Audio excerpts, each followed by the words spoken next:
And we did this by, if you'll notice the original nucleus core, what I talk about being symmetrical is that if we look down this plane, it's symmetrical because we equal distance on these sides, between the x and the y. We try to keep that symmetrical this direction. But what we wanted to do to increase that change of direction is we have to increase the intermediate differential, or the mass bias. So how we do that is, if you notice, basically what we did was we cut off opposite ends of the weight block, which now makes that narrower down the y-axis. And when we make it narrower down the y-axis, what that does is it makes the y-axis narrower than the z-axis, which makes it the highest RG axis, which makes it stronger asymmetrically. Okay? Everybody understands asymmetry, correct? We've done lots and lots of seminars on asymmetrical and understanding the layouts and understanding what the values and benefits of moving the mass bias around. So the way we were creating a stronger motion or shape was to change that and make that stronger asymmetrically. Now when we did that, when we cut those opposite ends off and we tried to pin it just on the same spot, what happens is this core tilts up and the mass bias was flying 7.5 inches out. So we had to relocate the x-axis, and when we do that, that's why we create about a 16-degree tilt of the core. Okay? And that tilt to the core even increases that strength or shape a little bit more. So it gives us even stronger motion. So basically what we did was we gave you an amped up version. We gave you, it's a mutation. So this is the nucleus 2 core. And that's one of the reasons why we call it a mutant cell, because it is a mutation off the original core. It's something that's different.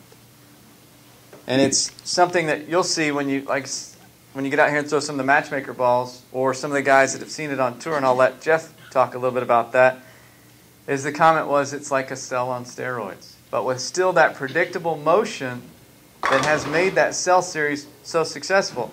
And the reason for predictability is we always preach that when we drilled the original nucleus core, then when I put pin above, fingers in, thumb in, I'm not getting much, I'm not touching much or taking much dynamic integrity out of that core.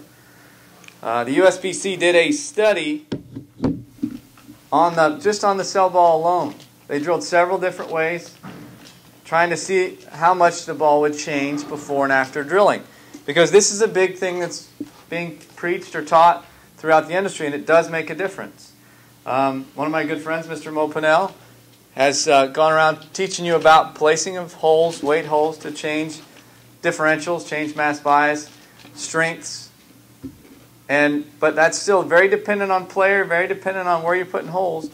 The principle behind the cell was to give you something that no matter how you drilled it, it maintained dynamic integrity, which meant it maintained its predictability throughout the lane and from player to player. You didn't get such a wide range from one player to the other based on a drilling, which is a good news, bad news situation. Sometimes sometimes you can create subtle changes or differences, but there's sometimes not a dramatic difference. But that whole point of maintaining dynamic integrity gives us that we know as ball drillers what it should do by the way we lay it out and drill it. And that was the point of that. We still maintain that with the nucleus 2 core, pin CG mass bias. We're still getting that. Once again, we're not adjusting dynamic integrity too much. So now it still maintains it, but it's a stronger asymmetrical ball. We increase the mass bias split. So now we create a sharper change of direction. We can tune the break point a little bit more by moving the mass bias. And you're going to see that today in the videos. And we do have some videos to show you that, where you can actually definitely see a more definitive move out of a mutant cell versus what you see out of the original cell. And that was basically the design intent I went through on that slide there. To the next one, showing the differences between the two cores. The original nucleus core, RG value 252 and a 15-pounder, 56 differential, 18 intermediate split. So once again, higher differential, not quite as big a split, high flare, continuous motion, very predictable.